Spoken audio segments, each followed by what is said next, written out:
Segera download yang Quran disebut oleh Tadabbur, Al-Quran, dia meraih tafsir kebaikan. dalam genggaman Contoh, Anda. bulan Ramadan adalah bulan Al-Quran.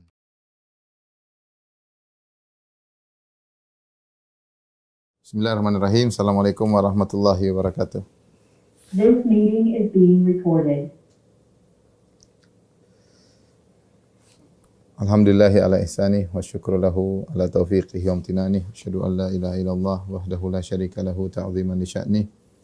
Wa asyhadu anna Muhammadan abduhu wa rasuluhu da'ila ridwani. Allahumma salli alaihi wa ala alihi wa ashabihi wa ikhwani. Ibu-ibu sekalian yang dirahmati oleh Allah Subhanahu wa taala. Kita melanjutkan bahasan kita dari Syarah Kitabul Jami' karya Al-Imam Ibnu Hajar rahimahullahu taala, dan kita sampai pada hadis ke-10 tentang adab-adab bersin, ya. Nabi SAW bersabda, "Idza atasa ahadukum falyaqul alhamdulillah." Jika salah seorang dari kalian bersin, maka hendaknya dia mengucapkan alhamdulillah, segala puji bagi Allah. Walyaqul lahu akhuhu yarhamukallah. Dan hendaknya saudaranya yang mendengarnya membalasnya dengan mengucapkan yarhamukallah, semoga Allah merahmatimu. Fa idza qala lahu yarhamukallah, dan jika yang bersin mendengar saudaranya membalas yarhamukallah, falyaqul yahdikumullah, makanya dia berdoa mendoakan saudaranya tersebut, yahdikumullah wa yuslihu balakum, semoga Allah beri petunjuk kepadamu dan meluruskan perbaiki urusanmu. Akhrajahul Bukhari, hadis riwayat Al-Imam Al-Bukhari. Ibu yang dirahmati Allah Subhanahu wa taala, hadis ini berkaitan dengan adab bersin. Demikian juga adab orang yang mendengar saudaranya yang bersin, ya. Adab bersin maupun adab orang yang mendengar saudara yang bersin. Adapun yang berkaitan dengan yang bersin, maka ketika dia bersin, dia ada dua kondisi, dalam kondisi sehat, ya, dan dalam kondisi sakit. Jika dia dalam kondisi sehat, ya, maka ketika bersin keluar menunjukkan, ya, badannya merasa lebih ringan dan dia lebih tenang, maka hendaknya dia bersyukur kepada Allah Subhanahu wa taala. Ya, biasanya bersin itu kan ada sesuatu sebab, sehingga ketika dia sudah bersin, ya, dia merasa lebih ringan, maka hendaknya dia mengucapkan alhamdulillah sebagai bentuk dia bersyukur kepada Allah Subhanahu wa taala, ya. Dan ini sebagai peringatan kepada kita, kalau bersin saja kita memuji Allah Subhanahu wa taala, apalagi dengan atas nikmat-nikmat yang lain. Karena seorang jika selesai salat kemudian dia berzikir alhamdulillah, alhamdulillah, alhamdulillah, hendaknya dia benar-benar merenungkan bahwasanya nikmat yang Allah berikan kepada dia sangatlah banyak, ya. Dan alhamdulillah merupakan salah satu zikir mutlak. Seorang boleh berzikir kapan saja dengan mengucapkan alhamdulillah, alhamdulillah, alhamdulillah, kapan saja dia boleh mengucapkan alhamdulillah, alhamdulillah. Oleh karenanya disebutkan dalam buku tafsir, Nabi Nuh alaihissalam disebutkan innahu kana abdan syakura. Dalam surat Al-Isra Allah mengatakan Nuh adalah hamba yang pandai bersyukur. Disebut dalam buku tafsir kenapa dia dipuji oleh Allah dengan dikatakan innahu kana abdan syakura. Dia adalah hamba yang pandai bersyukur karena dia selalu memuji Allah. Apapun yang dilakukan dia memuji Allah. Dia suka mengucapkan alhamdulillah. Lisannya selalu basah dengan mengucapkan alhamdulillah, ya. Seorang yang sering mengucapkan alhamdulillah menunjukkan dia pandai bersyukur kepada Allah Subhanahu wa taala. Makanya di antaranya kalau kita bersin Hashim kita bilang alhamdulillah, ya. Ya, kita ingat Allah Subhanahu wa taala, dan Allah dalam hadis Rasulullah SAW mengatakan innallaha la yarda an 'abdihi idza akala al-aklah an yahmadahu 'alaiha wa idza syariba syarba an yahmadahu 'alaiha. Sungguhnya Allah ridha, suka dengan seorang hamba jika dia makan satu makanan dia memuji Allah, jika dia minum satu minuman maka dia memuji Allah Subhanahu wa taala. Di antara bentuk kita bersyukur kepada Allah dengan lisan adalah sering memuji Allah, ya, sering memuji Allah Subhanahu wa taala. Maka seringlah kita mengucapkan alhamdulillah, ya. Baik. Adapun kalau kita sakit, ya, maka lain halnya, ya, kita sakit, maka kita berdoa agar kita disembuhkan oleh Allah Subhanahu wa taala. Adapun adab yang dicontohkan oleh Rasulullah sallallahu alaihi wasallam ketika bersin, ya, adalah dengan meletakkan tangan beliau di mulutnya, tutup, atau dengan meletakkan bajunya ketika dengan tutup, ya, agar bersin tidak tersebar kemana-mana. Karena kalau dibiarkan terbuka begitu saja maka virus akan tersebar kemana-mana. Demikian juga yang adab kedua, ketika bersin melemahkan suaranya ya. Dari Abu Hurairah radhiyallahu anhu beliau berkata, "Ana Nabi sallallahu alaihi wasallam kana idza atasa ghatta wajhahu bi yadihi aw bi thawbihi aw ghadda biha sautahu." Adalah Nabi sallallahu alaihi wasallam kalau bersin maka beliau menutup wajahnya yaitu dengan tangannya yaitu begini. Itu tangan kiri juga boleh ya. Au bi thawbihi atau dengan bajunya gini atau dengan tangannya terserah dengan bajunya. Wa ghadda biha sautahu dengan suaranya yang kecil ya. Dan ini yang saya dapati waktu saya tinggal di Madinah. Lain dengan kita di tanah air. Di tanah air orang terbiasa bersin dengan suara menggelegar ya. Saya pun kalau bersin suara besar ya sudah terlanjur, mau dikecil lagi sudah sulit ya. Karena sejak kecil kalau bersin kita lepas. Tapi kalau teman-teman saya di Arab, mereka kalau bersin kecil banget kalau bersin. Hacim gitu sampai hampir tidak terdengar ya. Kalau gitu, hacim, wahingnya suara dengan menggelegar, dengan suara besar.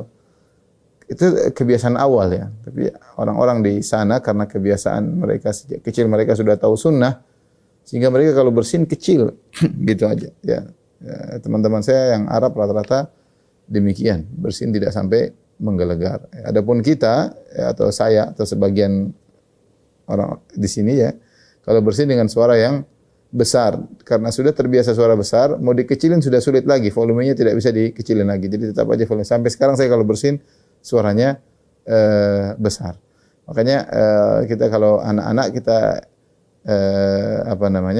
ajarkan adab. Kalau mereka bersin agar dikecilkan suaranya, ditutup hidungnya dengan tangan atau dengan kain. Dibiasakan sejak kecil. Ya. Tapi memang agak sulit. Kenapa? Karena anak-anak kalau lihat saya bersin, saya suaranya besar ya. Sehingga ya mereka mengikuti bapaknya. Sebagaimana perkataan seorang penyair, man syabaha abahu fama zalam. Siapa yang ikut bapaknya dia tidak berbuat zalim.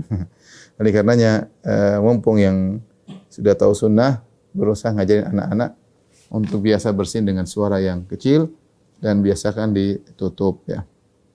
Ini ada berkaitan bagi orang yang bersin ya. Yang kedua, adab bagi orang yang mendengar orang lain bersin, yang mengucapkan alhamdulillah atau tidak mengucapkan alhamdulillah.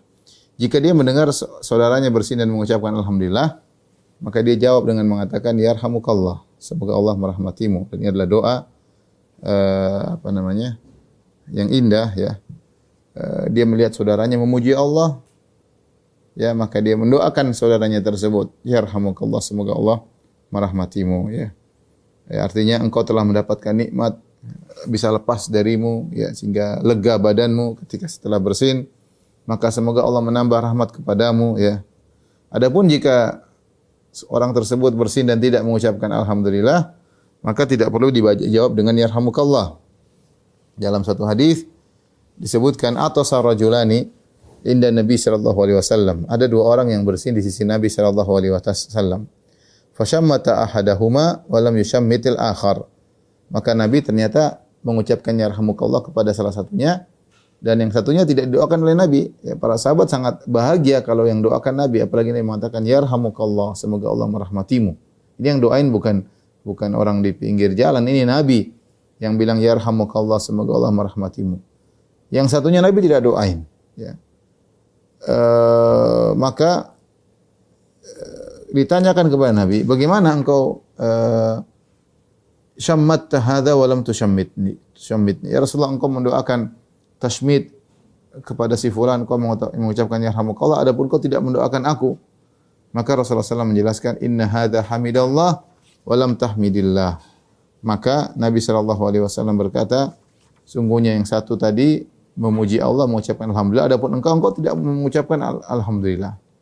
Ya, yang didoakan oleh Nabi yang mengucapkan alhamdulillah. Ya. Jadi ini adab kita ketika mendengar orang yang bersin, kita lihat dia mengucapkan alhamdulillah atau tidak. Kalau dia mengucapkan alhamdulillah maka kita mengatakan yarhamukallah. Kalau dia tidak mengucapkan alhamdulillah maka tidak perlu kita mengucapkan yarhamukallah. Al-Auza'i meriwayatkan, ya, ada seorang bersin di hadapan Ibnu Mubarak. Al-Auza'i radhiyallahu anhu meriwayatkan ada seorang bersin di hadapan Ibnu Mubarak dan tidak mengucapkan alhamdulillah. Dia bersin tidak mengucapkan alhamdulillah, maka Al-Auza'i berkata kepada orang ini, wahai fulan, apa sih adabnya kalau orang bersin? Apa yang dia ucapkan? Maka orang bersin tadi mengucapkan alhamdulillah. Akhirnya Al-Auza'i berkata, yarhamukallah. Ya, itu seakan-akan Al-Auza'i mengajari orang tersebut adab yang benar, sehingga ketika dia mengucapkan alhamdulillah, Al-Auza'i kemudian menimpali, mentasmid dengan mengatakan yarhamukallah. Demikian juga kalau kita tahu teman kita terbiasa kalau bersin mengucapkan alhamdulillah, satu saat dia lagi sibuk, entah sibuk lagi apa, lagi nulis, lagi sibuk nyusun-nyusun sesuatu, kemudian dia bersin dan dia tidak sempat mengucapkan alhamdulillah, dia melanjutkan pekerjaannya, maka tidak mengapa kita menegur, kamu tadi bersin ya? Saya kok nggak dengar kamu bilang alhamdulillah. Oh iya alhamdulillah. Tidak apa-apa, kita tegur agar kita menghidupkan sunnah, agar dia menjalankan sunnah yang dia lupakan. Terus kita timpali dengan mengucapkan yarhamukallah. Terus kita timpali dengan mengucapkan yarhamukallah. Ya. Apa hukumnya mengucapkan yarhamukallah kepada orang yang bersin dan mengucapkan alhamdulillah? Maka ada khilaf di kalangan para ulama. Ada yang mengatakan bahwasanya mengucapkan yarhamukallah fardu ain. Setiap orang yang mendengar orang bersin mengucapkan alhamdulillah wajib bagi dia untuk mendoakan yarhamukallah. Ada yang mengatakan fardu kifayah. Kalau sebagian sudah mengucapkan, yang lain tidak perlu. Ada yang mengatakan hukumnya sunnah, ya. Hukumnya sunnah, ya. Tidak wajib. Allah alam bisawab, terlepas hukumnya sunnah atau wajib, maka seorang berusaha untuk menghidupkan sunnah ini. Jika ada yang bersin mengucapkan alhamdulillah, maka ucapkanlah yarhamukallah. Saya dulu masih ingat, saya pernah di zaman kuliah ya, waktu di kampus di Indonesia ya, dosen saya tiba-tiba bersin, dia orang muslim tapi dia bersin di depan kita menggelegar, kemudian dia bilang sorry ya. Kita bingung jawabnya apa sorry. Dia bilang sorry, dia tidak mengatakan alhamdulillah, sorry ya. Saya juga ya sudah, kita diam-diam aja, bingung gimana jawabnya ya. Ya. Taib.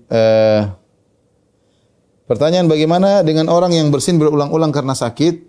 Jika ada orang bersin berulang-ulang karena sakit, maka yang wajib kita mengucapkan yarhamukallah. Kalau dia mengucapkan alhamdulillah, kita ucapkan yarhamukallah. Adapun jika dia bersin lagi, maka tidak perlu, berarti dia sakit. Cukup kita mendoakan dia syafaakallah, semoga Allah menyembuhkan penyakit. Dalam satu hadis dari Salamah bin Al-Aqwa radhiyallahu anhu, bahwasanya Rasulullah SAW mendengar ada orang bersin di sisi Nabi. Maka Rasulullah SAW mengatakan yarhamukallah. Kemudian dia bersin lagi. Rasulullah SAW mengatakan ar-rajulu mazkum, dia sedang flu ya. Maka ketika dia sedang flu, kita mungkin ganti doa kita dengan mengatakan syafakallah atau Allah yashfik, semoga Allah menyembuhkan engkau. Ya. Nah, orang yang sudah didoakan dengan yarhamukallah, maka dia timpali lagi doa tersebut dengan yahdikumullah wa yuslihu balakum. Si A bersin, alhamdulillah. Si B menjawab yarhamukallah. Si A jawab lagi pada si B, yahdikumullah wa yuslihu balakum. Subhanallah, saling mendoakan di antara mereka. Lihat, ini sunnah, kelihatannya sederhana, tapi betapa banyak pahala yang didapatkan. Betapa banyak pahala yang didapatkan. Si yang bersin dapat pahala dengan muji Allah. Kemudian yang mendengar dapat pahala dengan mendoakan orang yang bersin. Kemudian dia balik lagi menjawab doa bagi orang yang mau mendoakannya. Jadi saling mencintai di antara kaum mukminin, ya. Dan adab yang sangat indah ketika bersin, saling mendoakan di antara kaum muslimin. Tentu hal ini akan menghilangkan rasa hasad dan dengki di antara mereka, mempererat tali ukhuwah di antara kaum muslimin, ya. Dan sebagaimana kita dianjurkan untuk mempererat tali persatuan ukhuwah dan menghilangkan segala hal-hal yang bisa memutuskan atau merenggangkan tali persatuan di antara kaum muslimin maupun kaum muslimah. Tapi ada beberapa peringatan. Yang pertama, disyariatkan tetap berdoa yarhamukallah bagi orang yang bersin jika ia diketahui telah muji alhamdulillah meskipun tidak terdengar suaranya. Jadi kita dari jauh ada orang bersin, terus kita lihat mulutnya, dia ucapkan meskipun kita nggak dengar suaranya, mungkin ada jarak atau ada kebisingan mobil atau apa. Kita lihat mulut dia ucapkan alhamdulillah. Nah, apa yang kita lakukan? Kita jawab meskipun kita nggak dengar. Kita bilang yarhamukallah agar kita tahu kita mendoakan dia. Meskipun suara dia kita tidak dengar, tapi kita tahu, kita bisa pastikan dia sudah mengucapkan. Pertama kita bisa pastikan, kita lihat mulutnya gerak. Atau kedua, kita tahu kebiasaan orang ini. Orang ini kalau bersin pasti mengucapkan alhamdulillah. Maka meskipun kita enggak dengar, kita jawab yarhamukallah agar dia tahu kita perhatian sama dia, agar kita tahu kita mendoakannya. Ini telah disebutkan oleh Ibnu Hajar Al-Asqalani dalam Fathul Bari jilid 10 610. Perkara yang kedua, ya. Disukai untuk mendoakan yarhamukallah bagi orang yang bersin meskipun jauh. Jika tidak ada orang lain yang mendoakan yarhamukallah kepadanya, ya. Misalnya dari jauh ada orang bersin, kemudian tidak ada orang di sekitar dia, kita ingin mendoakan dia yarhamukallah dan kita tunjukkan kepada dia kita mendoakan dia, maka kita dianjurkan datang ke dia, kita bilang yarhamukallah. Misalnya dia lagi duduk di pos kamling misalnya sendirian, dia bersin, cim. Kita lihat dia, alhamdulillah.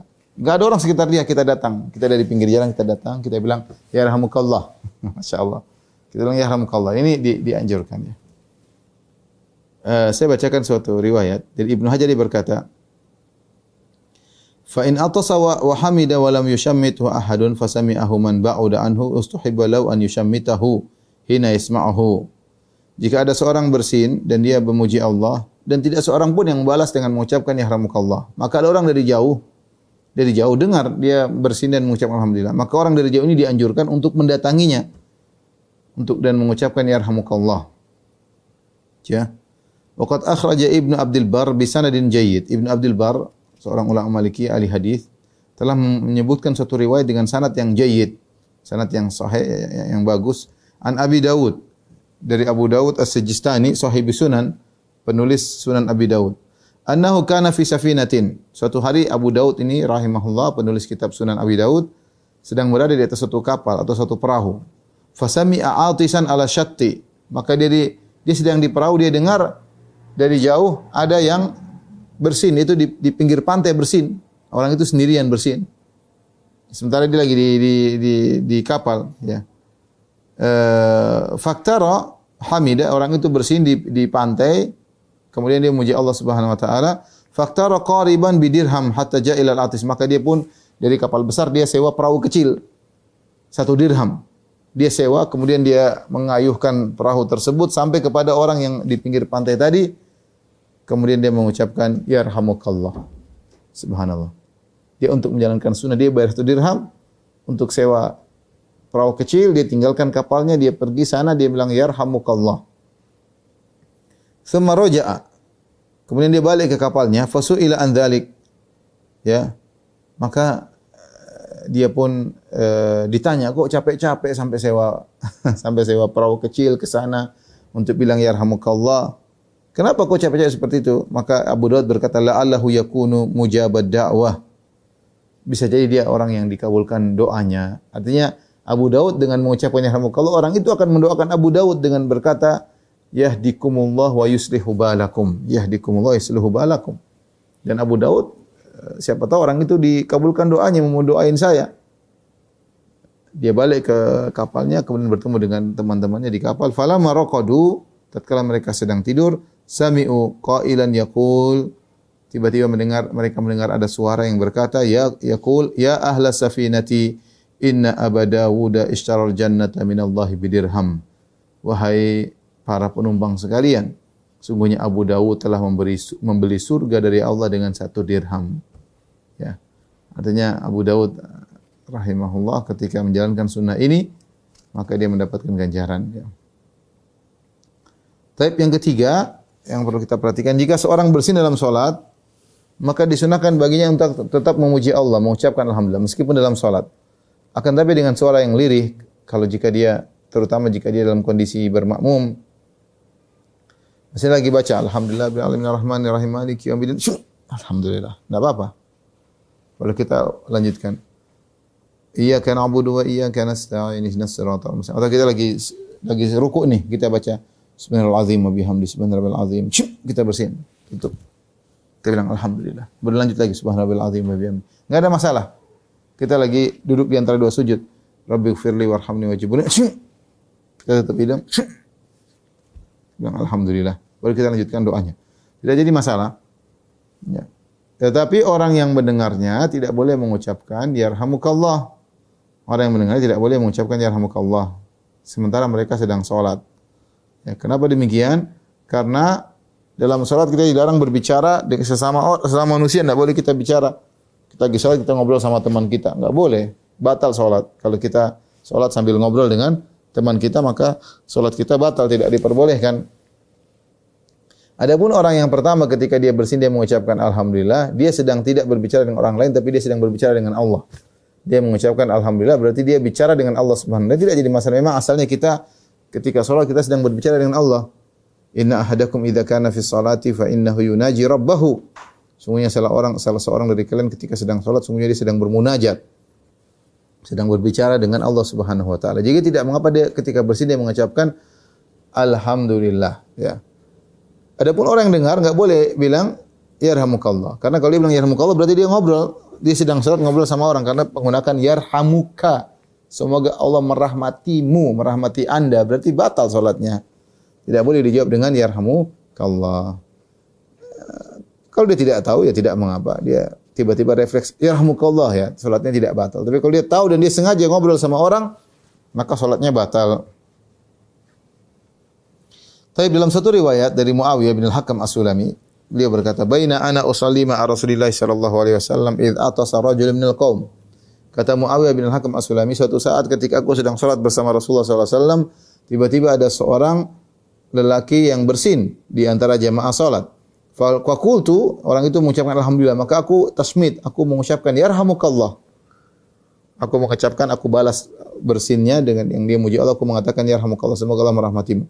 Faramanil qaumu bi absari, maka orang semua melihat aku dengan pandangan mereka. Mereka lihat semua aku. Karena aku ngomong, lagi salat ngomong yarhamukallah, semua orang ngeliatin aku. Ya. Faqultu wasukla ummiyah. Maka aku berkata, "Ma sya'nukum? Apa urusan kalian lihat-lihat? Kenapa lihat aku?" Tanzuruna ilayya. "Ma sya'nukum? Tanzuruna ilayya." Ngapain kalian lihat aku semuanya? Kok semua melihat kepada aku? Faja'alu yadribuna bi aidihim ala afkhadhihim. Maka para jamaah yang lain, para sahabat mukul-mukul tangan ke paha. Artinya suruh diam. Gitu. Falamma ra'aituhum yusammitunani lakinni sakattu. Maka tatkala aku melihat mereka ingin agar aku diam, maka aku pun terdiam. Falamma sallallahu alaihi wasallam, sallallahu Rasulullah sallallahu alaihi wasallam, fa bi abi huwa wa ummi ma ra'aitu mualliman qablahu wala ba'du asana ta'liman minhu. Maka setelah selesai salat, apa sikap Nabi? Karena ini kegaduhan semua terjadi di belakang Nabi. Nabi jadi imam. Dan Nabi sallallahu alaihi wasallam ketika salat, di antara mukjizat Nabi, Nabi bisa melihat ke belakang seperti melihat ke depan. Dan terjadi kegaduhan. Satu bilang alhamdulillah, yang satu jawab Muawiyah bin Al-Hakam As-Sulami mengatakan yarhamukallah. Ketika dia menjawab yarhamukallah, semua orang memandang dia. Dia ngomong lagi, "Masya'nukum? Apa urusan kenapa lihat saya?" Dia tidak tahu kalau berbicara dengan orang dalam salat membatalkan salat. Dia tidak tahu, dia jahil. Ya. Setelah Rasulullah SAW selesai salat, maka Rasulullah SAW menasihati dia dengan nasihat yang indah. Maka Muawiyah berkata, bi abi huwa wa ummi ma ra'aitu mualliman qablahu wala ba'du asana ta'liman minhu. Aku tidak pernah lihat ada seorang guru pun sebelum Nabi maupun sesudah Nabi yang lebih baik daripada Rasulullah SAW dalam memberi pelajaran. Fa wallahi, demi Allah, ma kaharani wala darabani wala syatamani. Demi Allah, Nabi tidak membentakku, tidak memukulku, tidak mencaciku. Qala, Nabi hanya berkata, "Inna hadhihi salata la yasluhu fiha syai'un min kalamin nas." Sungguhnya salat itu tidak pantas untuk sedikit pun di antara pembicaraan manusia. Innama huwa tasbih wa takbir wa qiraatul Qur'an. Isinya hanyalah tasbih, takbir dan membaca Al-Qur'an. Hadis ini menunjukkan Nabi tidak menegur sahabat yang bersin dan memuji Allah dalam salat. Yang Nabi tegur adalah sahabat Muawiyah yang menjawab yarhamukallah. Ini menunjukkan bahwasanya orang yang bersin dalam salat boleh mengucapkan alhamdulillah. Nabi tidak menyalahkan orang tersebut. Tetapi yang mendengar jangan menjawab yarhamukallah karena mereka sedang salat. Demikian dalam satu hadis, dari Fa'a bin Rafi' dia berkata, "Shallaitu khalfa Rasulillah sallallahu alaihi wasallam fa atastu fa qultu alhamdulillahi hamdan katsiran thayyiban fi mubarakan alaihi kama yuhibbu rabbuna wa yarda." Aku sedang salat di belakang Nabi, tiba-tiba aku bersin, aku mengucapkan alhamdulillah hamdan katsiran thayyiban mubarakan fi mubarakan alaihi kama yuhibbu rabbuna wa yarda. Tatkala selesai salat, Rasulullah SAW berkata, "Manil mutakallim fi salat?" Tadi siapa yang bicara ketika salat? Falam yatakallam ahadun. Tidak ada satu orang pun menjawab. Tsumma qala tsaniyata. Rasulullah ulangi lagi, "Manil mutakallim fi salat?" Siapa yang tadi bicara ketika salat? Falam yatakallam ahadun. Tsumma qala tsalitsah. Rasulullah SAW bicara ketiga kali. Manil mutakallim fi salat, siapa yang bicara tadi tentang salat? Faqala Rifa' bin Rafi' bin Afra, ana ya Rasulullah. Rafi' berkata, saya Rasulullah yang berbicara. Qala kaifa qulta, apa yang kau ucapkan? Qultu alhamdulillah hamdan katsiran thayyiban mubarakan fihi mubarakan alaihi kama yuhibbu rabbuna wa yarda. Faqala Nabi sallallahu alaihi wasallam walladzi nafsi bi yadihi laqad ibtadaraha bid'atun wa thalathuna malakan ayyuhum yas'adu biha. Sungguh aku melihat ada 30 sekian malaikat, mereka berlomba untuk membawa ucapan tadi kepada Allah Subhanahu wa taala. Ini menunjukkan bahwasanya seorang ketika salat tetap disunahkan untuk bersin, tetap disunahkan untuk mengucapkan alhamdulillah. Baik, kita lanjutkan ibu yang dirahmati Allah Subhanahu wa taala. Setelah adab bersin kita akan bahas tentang adab-adab minum. Adab minum sederhana, minum hendaknya duduk. Ya. Kemudian minum jangan satu napas ya. Jangan berdiri. Tetapi kalau minum dalam kondisi berdiri, demikian juga makan dalam kondisi berdiri, hukumnya makruh, tidak sampai pada haram. Sunnahnya adalah dengan duduk. Wa anhu radhiyallahu taala anhu qala Rasulullah sallallahu la yashrabanna ahadun minkum qa'iman, akhrajahu Muslim. Dari Abu Hurairah radhiyallahu taala anhu, Rasulullah sallallahu bersabda, janganlah sekali-sekali seorang dari kalian minum dalam kondisi berdiri. Di sini Rasulullah sallallahu melarang minum dalam kondisi berdiri. Di sini ada larangan dan kita tahu bahwasanya hukum asal dalam larangan adalah untuk pengharaman. Nah, apakah minum sambil berdiri hukumnya adalah haram? Ya. Maka di sini ada khilaf di kalangan para ulama. Ya. Kenapa khilaf? Karena ada dalil lain yang mengisyaratkan tentang bolehnya minum dalam kondisi berdiri. Di antaranya hadis Ibnu Abbas. Ya, diriwayatkan Imam Bukhari dan juga Imam Muslim. Hadis sahih dari Ibnu Abbas. Ibnu Abbas radhiyallahu anhu berkata, "Saqaitu Rasulullah sallallahu alaihi wasallam min Zamzam fashariba wa huwa qa'im." Aku menuangkan air kepada Nabi sallallahu alaihi wasallam, minum kepada Nabi sallallahu alaihi wasallam, yaitu air Zamzam. Maka Rasulullah SAW pun minum air Zamzam tersebut wa huwa qa'im, dalam kondisi berdiri. Dalam kondisi berdiri. Ini menunjukkan Rasulullah SAW pernah minum berdiri ketika minum air Zamzam. Namun bukan berarti bahwasanya minum air Zamzam sunnahnya berdiri, tidak, tapi boleh minum air Zamzam dalam kondisi berdiri. Kemungkinan Rasulullah SAW ada keperluan sehingga beliau minum dalam kondisi berdiri. Demikian juga hadis yang lain dalam Sahih Bukhari dari Ali bin Abi Thalib. Kalau tadi dari Ibnu Abbas, sekarang dari Ali bin Abi Thalib radhiyallahu anhu. Beliau pernah minum berdiri. Ali minum berdiri. Beliau diberikan air, kemudian beliau minum berdiri tatkala beliau berada di Kufah. Itu beliau menjadi Amir Kufah. Ya, jadi Amirul Mukminin, pemimpin kaum muslimin, dan ibu kotanya di Kufah. Beliau berkata, "Inna nasan yakrahu ahaduhum an yashraba wa huwa qa'im." Sungguhnya orang-orang itu sebagian dari mereka tidak suka minum dalam kondisi berdiri.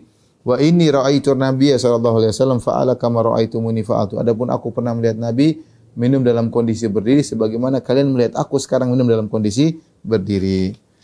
Dalil-dalil ini dari Ibnu Abbas dan juga Ali bin Abi Thalib dijadikan dalil oleh jumhur ulama bahwasanya minum dalam kondisi berdiri hukumnya mubah.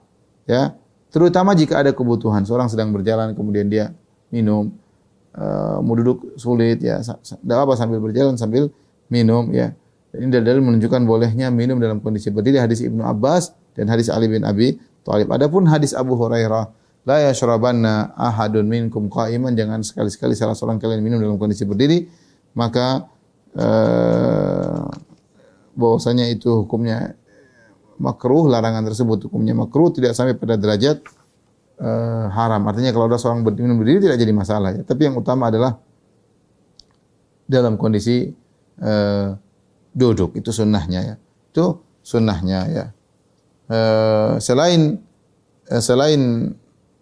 hadis Ibnu Abbas dan Ali bin Abi Thalib, hadis Ibnu Umar juga. Beliau berkata, "Kunna," dalam hadis riwayat Tirmizi ya. Kalau tadi hadis Abu Bukhari dan Muslim, kali ini memang hadis agak lemah sanadnya karena diriwayatkan oleh Ibnu Abi Syaibah, Ahmad dan Tirmizi ya. Namun hadis ini disahihkan oleh Syekh Albani rahimahullahu taala. Ibnu Umar berkata, "Kunna nashrabu wa nahnu qiyam." Kami dulu minum dalam kondisi berdiri. Wa na'kulu wa nahnu namshi. Kami makan dalam kondisi berjalan. Ala ahdi Rasulillah sallallahu alaihi wasallam, di zaman Nabi sallallahu alaihi wasallam. Di zaman Nabi sallallahu alaihi wasallam. Saya ingat ketika saya lagi bersama seorang ulama, itu Syekh Sa'ad Asy-Syatri hafizahullahu taala, kita di suatu hotel, tahu-tahu ada kawan, kalau enggak salah pemilik hotelnya, ownernya bertanya, "Syekh, Bagaimana hukum makan sambil berdiri? Atau dia tanya makan sambil berjalan? Ya, apalagi kita tahu dalam sebagian acara-acara pernikahan terkadang prasmanan dalam kondisi makan berdiri bukan duduk. Ketika Syekh ditanya, maka dia langsung berdiri, dia sambil makan. Sambil jalan, dia makan kacang atau apa sambil jalan dia. Untuk menunjukkan bahwasanya hukumnya boleh. Meskipun sunnahnya duduk, tapi hukumnya boleh. Ada orang makan, minum berdiri, maka tidak dilarang ya. Tidak dilarang. Kecuali terlebih lagi ketika ada keperluan. Terlebih lagi ketika dia lagi berjalan kaki atau sedang lari, kemudian mampir jalan minum aqua, boleh berdiri, lanjutkan lagi ya. Lanjutkan lagi. Oleh karenanya Ibnu Hajar menuliskan 2 bait syair meringkas kesimpulan dari hukum makan dan minum duduk atau berdiri. Beliau berkata, "Idza rumta tashrabu faqud tafuz bi sunnati safwati ahli al-Hijazi wa qad sahahu syurbahu qa'iman walakinnahu li bayanil jawazi." Jika kau hendak minum, maka minumlah dalam kondisi duduk. Maka kau akan mendapatkan pahala sunnahnya Rasulullah sallallahu alaihi wasallam pemuka penduduk Hijaz. Para ulama telah mengesahkan hadis-hadis bahwasanya Rasulullah SAW pernah minum dalam kondisi berdiri. Akan tapi beliau minum berdiri tersebut hanya untuk menjelaskan bolehnya minum berdiri. Intinya sunnahnya adalah minum dan makan dalam kondisi duduk. Adapun sesekali kita berdiri diperbolehkan. Terlebih lagi ketika ada keperluan. Adapun yang beredar di masyarakat awam, kemudian mencela orang yang minum berdiri atau makan berdiri, berdalil dengan kata mereka seperti hewan, makan berdiri, minum berdiri. Kita bilang ya hewan memang tidak bisa duduk. Suruh sapi duduk makan ya gimana? Suruh kambing duduk terus ngopi ya nggak bisa ya. Kambing sapi kalau makan ya makan berdiri ya. Yang duduk mungkin monyet bisa duduk ya, atau orangutan. Tapi kalau sapi, kambing ya mereka makannya berdiri. Yang dimaksud dilarang makan seperti binatang bukan maksudnya makan berdiri atau duduknya, tapi janganlah seperti binatang hanya pikirannya hanyalah makan doang, tidak memikirkan ibadah yang lainnya ya. Makanya Allah berfirman mencela orang-orang kafir, kata Allah, "Walladzina kafaru yatamatta'una wa ya'kuluna kama ta'kulul an'amu wan naru mathwal lahum" dalam surat Muhammad. Dan orang-orang kafir mereka bersenang-senang dan mereka makan sebagaimana binatang ternak makan. Dan tempat kembali mereka adalah neraka jahanam. Di sini Allah mencela orang-orang kafir bukan tentang cara makannya, tapi pikiran otak mereka hanyalah untuk memuaskan perut mereka dan memuaskan syahwat mereka. Itu yang mereka pikirkan sebagaimana hewan-hewan yang ya memang kayak begitu model hewan-hewan, yang penting makan, yang penting beranak pinak, yang penting makan beranak pinak, itulah hewan. Tunggu disembelih ya selesai urusan. Jadi bukan maksudnya berdiri berarti kayak hewan, enggak, itu bukan demikian. Tapi yang Allah samakan dalam ayat ini dalam surat Muhammad ayat 12 bukan cara makannya berdiri atau duduknya, tapi begitulah sebagian manusia senangnya hanya sekedar makan dan minum seperti hewan yang pikirannya hanya makan dan minum dan melampiaskan syahwatnya. Baik, kita lanjutkan adab memakai sendal ya, dan ini ada 2 hadis berkaitan dengan adab memakai sendal. Baik, hadis yang ke-12 ya, adab memakai sendal bagian 1. Dari Ali bin Abi Thalib radhiyallahu ta'ala anhu qala Rasulullah sallallahu alaihi wasallam idzan ta'ala ahadukum falyabda bil yamin. Jika salah seorang dari kalian pakai sendal, maka mulailah pakai sendal dengan kaki kanan. Wa idza naza'a falyabda bishimal. Kalau dia buka sendal, yang pertama kaki kiri buka sendal, baru lepas kaki kanan. Liyakunil yumna awwalahuma. Jadikanlah kanan sebagai awwalahuma, tun'al. Kaki kanan yang pertama kali memakai sendal, wa akhiraha tunza, dan kaki kanan yang paling terakhir melepaskan sendal. Jadi kalau kita pakai sendal, yang pertama kaki kanan dulu, baru kaki kiri. Ketika melepas, kiri dulu baru kanan. Kiri dulu baru kanan. Itu sunnahnya demikian. Ya. Hadis ini menjelaskan tentang secara global bahwasanya perkara-perkara yang baik hendaknya didahului dengan kanan.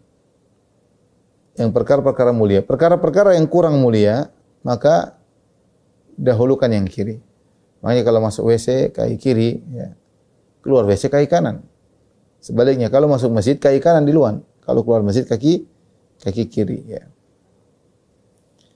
Berdasarkan hadis dari Aisyah radhiyallahu taala anha, kana Nabi sallallahu alaihi wasallam yu'jibuhu tayammunu, adalah Nabi sallallahu alaihi wasallam suka mendahulukan yang kanan, fi tanaulihi ketika pakai sendal, wa tarajjulihi ketika menyisir rambut, wa tuhurihi dan ketika bersuci, wa fi sya'nihi kulli, dan Rasulullah SAW dalam segala urusan yang baik-baik mendahulukan yang kanan. Dan ini adab yang luar biasa.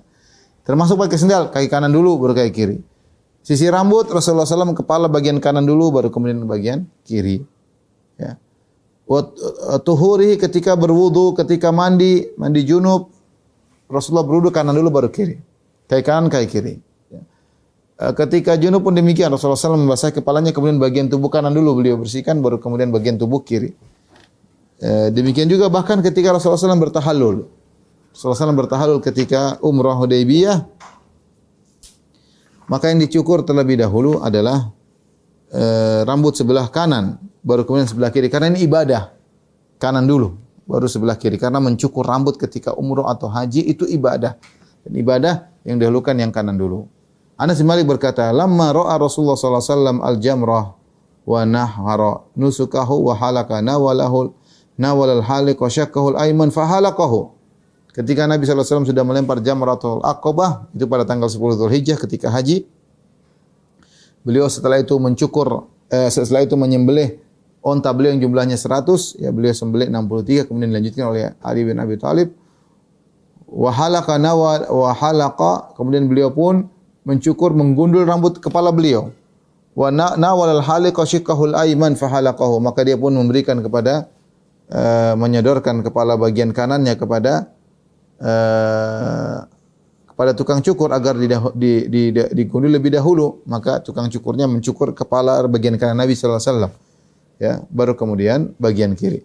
Sebelum di sebelah kiri, sumada Abu Talha al-Ansari, kemudian dia panggil Abu Talha, fa atahu dia berikan Rasulullah berikan rambutnya yang sebelah kanan sudah dicukur, berikan kepada Abu Talha.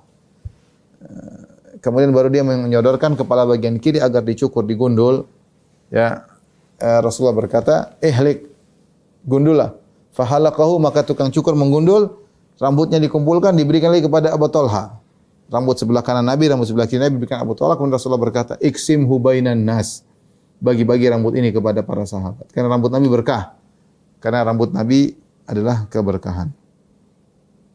Ini berkaitan dengan perkara-perkara yang baik, maka kita gunakan yang kanan terlebih dahulu. Adapun perkara-perkara yang buruk atau kurang mulia, maka kita dahulukan yang kiri terlebih dahulu. Contohnya, beristinja pakai tangan kiri.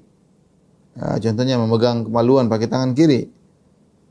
Mengambil barang-barang yang kotor pakai tangan kiri. Masuk WC dengan mendahulukan kaki kiri. Ya. Taib. Adapun pakai sendal perkara yang mulia. Pakai sendal perkara yang mulia. Dan maka karenanya perkara yang mulia kita dahulukan kaki kanan.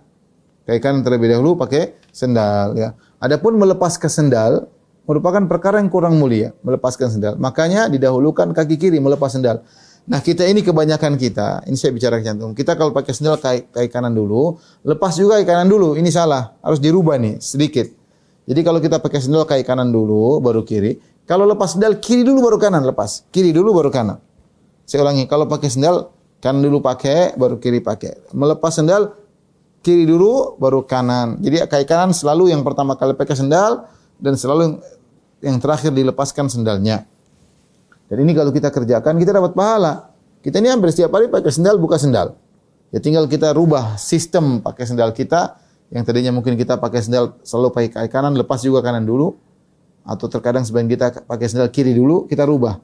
Ajarkan pada istri kita, ajarkan pada anak-anak bahwa ini sunnah, kalau pakai sendal kaki kanan dulu, kalau lepas sendal kaki kiri terlebih dahulu, ya. Dan ini kegiatan kita sehari-hari.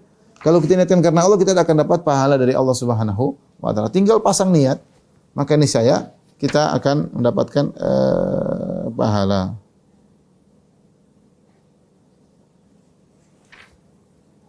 Taib, hadis berikutnya ada memakai sendal.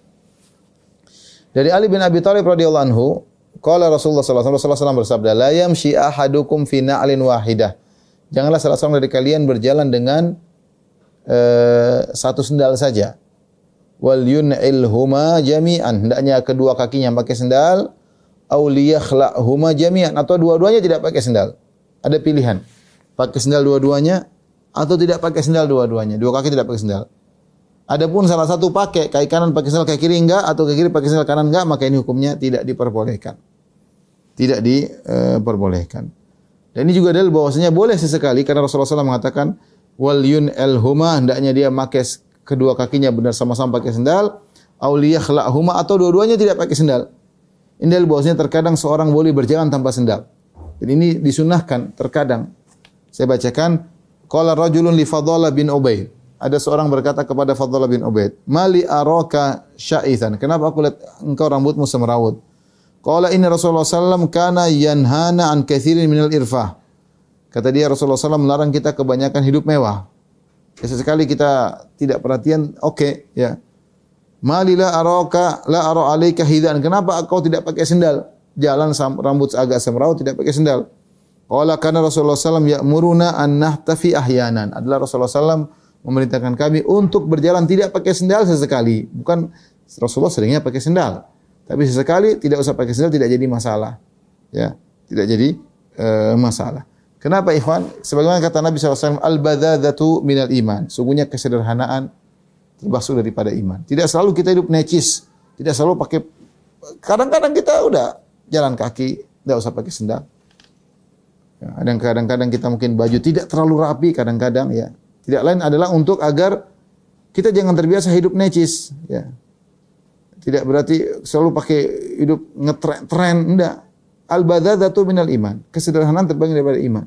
Sekali kita tidak perhatiin hal itu bagus. Karena dunia ini akan kita tinggalkan. Ngapain kita selalu keren, selalu necis? Enggak harus. Rasulullah SAW sekali berjalan tanpa sendal. Rasulullah SAW, lihat sebagian sahabat ini terkadang rambutnya semrawut, terkadang bukan berarti semrawut melulu. Enggak, terkadang semrawut. Enggak apa-apa. Enggak perlu harus necis melulu, enggak. Karena khawatir kita selalu necis, akhirnya kita cinta kepada dunia. Sesekali kita tinggalkan kenecisan itu, ngetren itu kita tinggalkan, ya, agar kita tetap ingat pada hari akhir. Bosnya dunia yang indah, yang mewah ini akan kita tinggalkan. Taib, ada pembahasan para ulama. Apa sebab sih dilarang kenapa kita pakai sendal satu kaki saja? Ya. Ada beberapa illah, beberapa khilaf di kalangan para ulama. Apa sebabnya kenapa dilarang kita pakai sendal satu saja? Pendapat pertama mengatakan bahwasanya kita dituntut untuk berbuat adil dalam segala hal, termasuk berbuat adil kepada anggota tubuh kita. Makanya Nabi SAW melarang seorang berjemur di sebelah badannya kena matahari, sebelah badannya tidak. Ini ada yang mengatakan tidak adil. Ya kalau mau ya panas sekalian seluruh tubuh, atau bernaung di bawah naungan seluruh tubuh. Adapun sebagian tubuh kena naungan, sebagian tidak, maka ini ketidakadilan. Sama dengan sendal. Bagaimana kita hanya pakai sendal kaki kanan, kaki kiri tidak? Atau sebaliknya kaki kiri pakai, kaki kanan tidak. Ini tidak berbuat adil kepada tubuh kita sendiri, dan Allah tidak suka dengan kezaliman. Ini berbuat zalim kepada kaki satunya. Ini pendapat pertama karena dituntut dilarang pakai satu sendal saja karena ketidakadilan kepada anggota tubuh kita. Pendapat kedua bahwasanya kita dilarang hanya pakai satu sendal saja karena dikhawatirkan kaki satunya terkena gangguan. Kalau sendal cuma satu kita berjalan, maka satunya akan menginjak paku, dia tidak tahu ya, sehingga injak paku yang satunya aman karena pakai sendal. Pendapat ketiga mengatakan illah kenapa kita dilarang pakai sendal cuma satu, karena ini mendatangkan syuhrah, menarik pusat perhatian. Ini perkara penting ikhwan. Kita hidup ini bukan untuk cari pusat perhatian. Bahkan Allah Subhanahu wa taala suka dengan seorang yang tersembunyi, tidak selalu tampil. Innallaha yuhibbul 'abdal taqiyal ghaniyal khafi, dalam sahih Muslim hadis Sa'ad bin Abi Waqqas radhiyallahu ta'ala anhu. Sungguhnya Allah suka dengan seorang hamba yang bertakwa kepada Allah, yang al-ghani, tidak minta-minta kepada orang lain, al-khafi yang menyembunyikan dirinya. Jangan tinggalkan segala perkara yang bisa menimbulkan popularitas. Meskipun popularitas itu mahal, orang pada nyari-nyari popularitas. Pinginnya agar dikenal oleh banyak orang. Namun dalam Islam syuhrah, popularitas, tampil beda, ini hal yang tidak disukai. Mungkin dalam hadis kata Rasulullah SAW, man labisa thawba syuhratin minad dunya albasahullahu thawba madallah yaumal qiyamah. Barang siapa yang memakai baju syuhrah di dunia, maka Allah akan membuat dia memakai pakaian kehinaan pada hari kiamat kelak. Nah, kalau orang pakai sendal cuma satu jalan, orang pada pusat ini orang kenapa ini? Ini orang gila kan kok jalan pakai sendal satu doang. Jadi pusat perhatian, ya. Dan ini tidak, makanya dilarang memakai yang syuhrah. Dan di antara makna syuhrah, pakaian yang syuhrah yang menimbulkan menarik perhatian, bisa jadi karena pakaiannya terlalu indah, ini juga menimbulkan perhatian, atau bisa jadi pakaian terlalu jelek sehingga orang pun merendahkan. Jadi intinya menjadi pusat perhatian.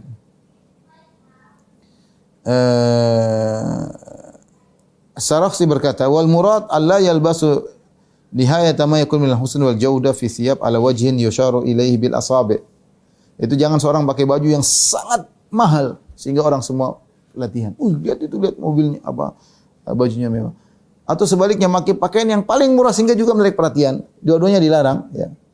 Maka seorang hendaknya yang wajar-wajar saja, dia pakai pakaian kalau lagi mungkin lagi perkumpulan orang-orang lagi pesta, dia pakai baju yang bagus.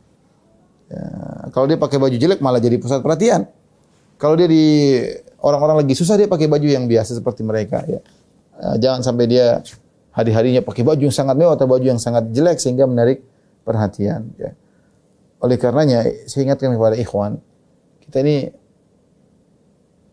jangan suka cari perhatian, cari muka dengan kendaraan kita, dengan motor kita, dengan pakaian kita, biasa-biasa saja, ya. Biasa-biasa saja. Ingin tampil beda, semua orang lihat. Pakai mobil biasa diganti dengan knalpot racing sehingga suaranya mengganggu. Memang orang perhatian tapi orang jengkel. Ini apa suara buang, ganggu orang. Kita ini hidup bukan seperti itu, ya. Apalagi pusat perhatian untuk dimaki-maki orang, ini mengerikan. Sama pakai motor kemudian jangan juga yang menarik perhatian. Biasa-biasa saja kalau keperluan enggak apa, tapi kalau kemudian mobil motor sangat mahal, kemudian kita pakai motor tersebut, touring pakai motor yang mahal-mahal, orang semua lihat, Masya Allah. Hati-hati, saya khawatir terjerumus dalam syuhrah. Maka seorang bertahu kepada Allah, Nabi mengatakan, Inna Allah yuhibbul abdat taqiyal ghaniyal khafi. Allah suka dengan hamba yang bertakwa, yang ghani tidak butuh kepada orang, artinya berusaha mandiri, ya.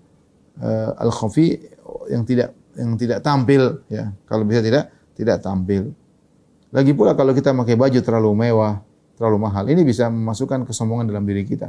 Orang semua baju murah-murah, kita punya baju mahal banget. Apalagi ibu-ibu, mungkin ada yang mau baju jilbab yang harganya 10 juta lah, berapa puluh juta lah, ya. Namanya manusia, dia pakai baju mewah, masuk kesombongan dalam diri sedikit demi sedikit.